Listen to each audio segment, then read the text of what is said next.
In the last video, we talked about the impact that design has on your ability to sell. But this is actually only one of the tricks that you have up your sleeve. Also available is your ability to alter the pricing and to add smart descriptions to your store. This can not only make your items more affordable and therefore increase the number of people who can and will spring the cash for them, but it can actually have a range of subtle psychological effects as well.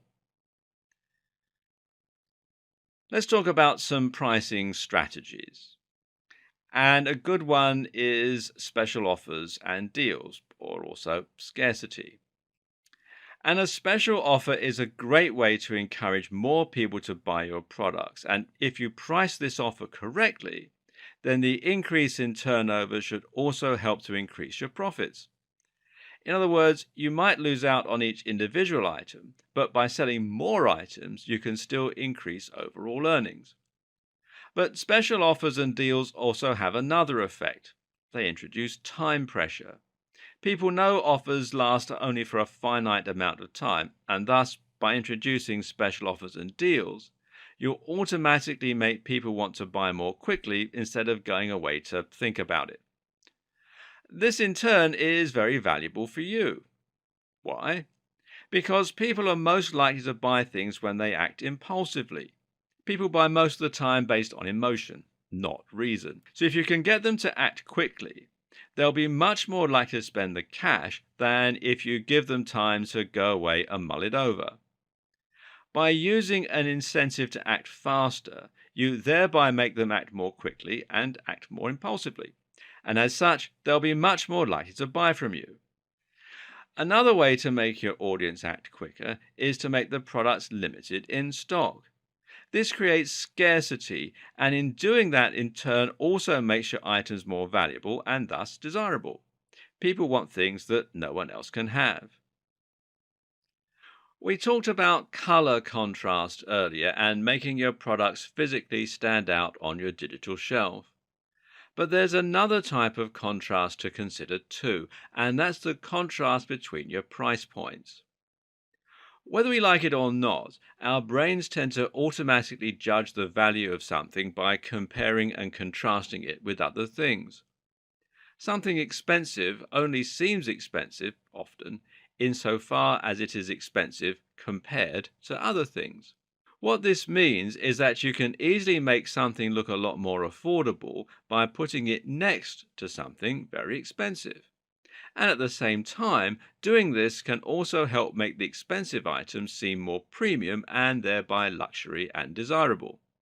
And furthermore, this means you'll have more luck selling point of sale options and upselling when the customer is already spending more.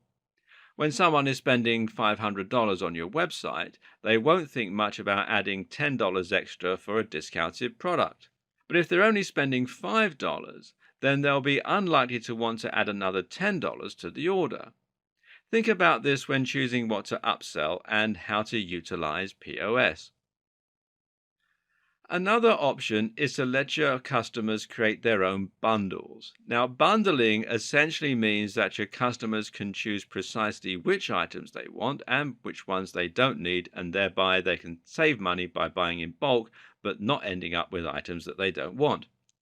Bundling is very effective because it ensures that you have at least one option for every type of buyer. At the same time, it makes people feel as though they're getting a better deal while actually encouraging them to spend more in your store. It's a genuine win-win scenario. When pricing your products, you might decide to include a high ticket item that will land you a large amount of profit per sale. The aim is that just a couple of sales of this item will be enough to keep you in profit, and in this regard, you might actually use your other products in order to encourage sales of those high ticket items. For example, if you sell a lot of expensive products, consider adding something cheap so your customers can get used to shopping with you in a low risk manner. This way, you can overcome the barrier to sale so that all you have left to do is encourage your visitors to spend the money on that product. Another thing that can make a big difference is the way you write descriptions for your products.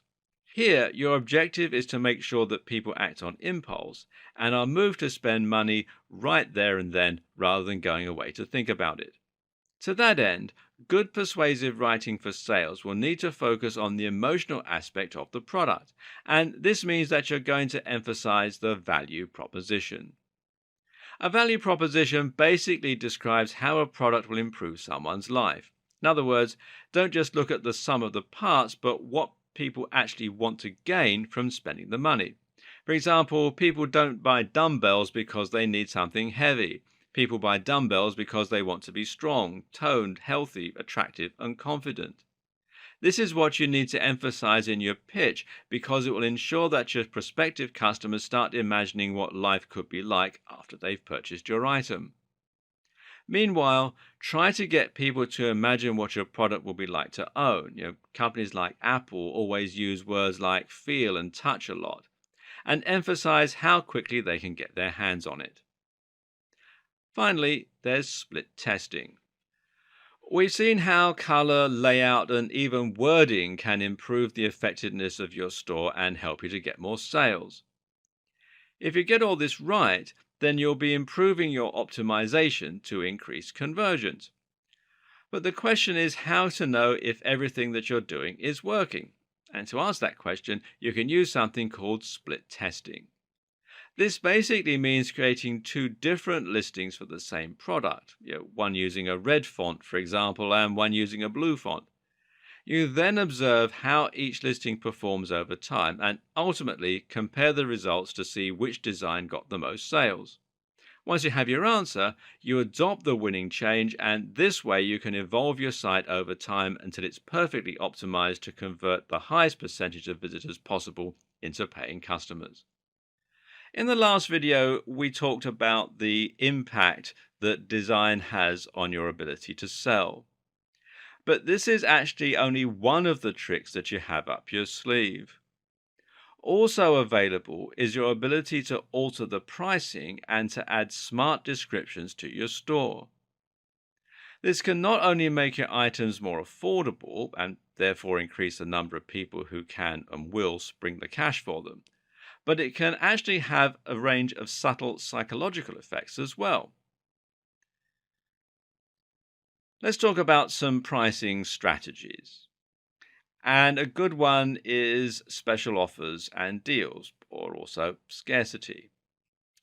And a special offer is a great way to encourage more people to buy your products. And if you price this offer correctly, then the increase in turnover should also help to increase your profits. In other words, you might lose out on each individual item, but by selling more items, you can still increase overall earnings. But special offers and deals also have another effect. They introduce time pressure. People know offers last only for a finite amount of time, and thus, by introducing special offers and deals, you'll automatically make people want to buy more quickly instead of going away to think about it. This in turn is very valuable for you. Why? Because people are most likely to buy things when they act impulsively. People buy most of the time based on emotion, not reason. So if you can get them to act quickly, they'll be much more likely to spend the cash than if you give them time to go away and mull it over. By using an incentive to act faster, you thereby make them act more quickly and act more impulsively. And as such, they'll be much more likely to buy from you. Another way to make your audience act quicker is to make the products limited in stock. This creates scarcity, and in doing that, in turn, also makes your items more valuable and thus desirable. People want things that no one else can have. We talked about color contrast earlier and making your products physically stand out on your digital shelf. But there's another type of contrast to consider too, and that's the contrast between your price points.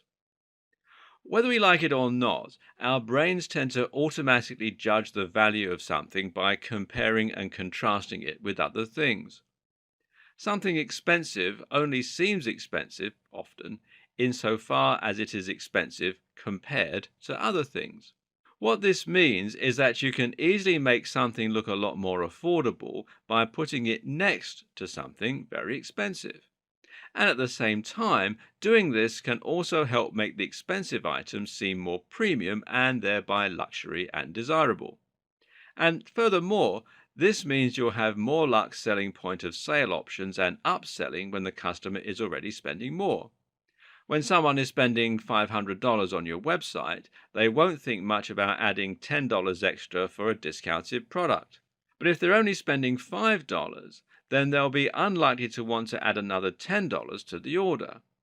Think about this when choosing what to upsell and how to utilize POS.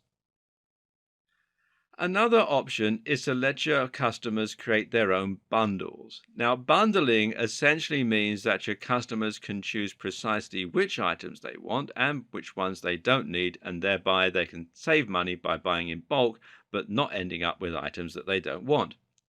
Bundling is very effective because it ensures that you have at least one option for every type of buyer.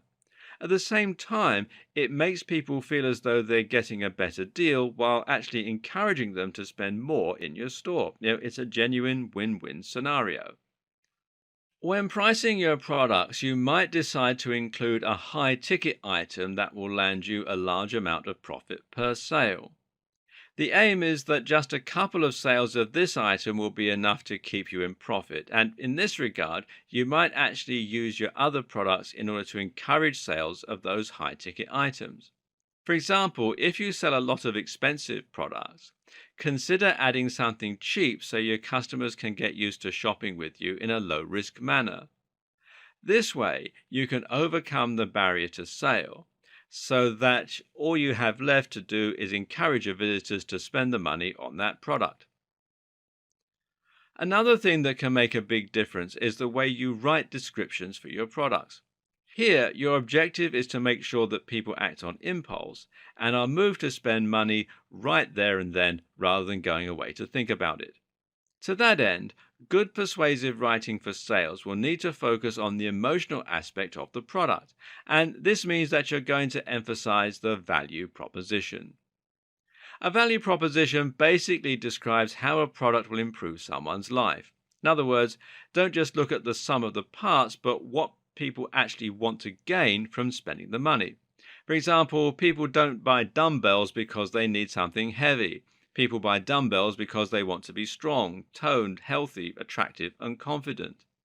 This is what you need to emphasize in your pitch because it will ensure that your prospective customers start imagining what life could be like after they've purchased your item.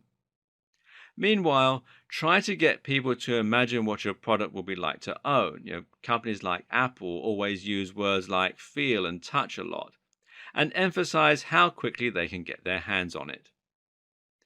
Finally, there's split testing. We've seen how color, layout, and even wording can improve the effectiveness of your store and help you to get more sales. If you get all this right, then you'll be improving your optimization to increase conversions. But the question is how to know if everything that you're doing is working. And to ask that question, you can use something called split testing. This basically means creating two different listings for the same product, one using a red font, for example, and one using a blue font. You then observe how each listing performs over time and ultimately compare the results to see which design got the most sales. Once you have your answer, you adopt the winning change, and this way you can evolve your site over time until it's perfectly optimized to convert the highest percentage of visitors possible into paying customers.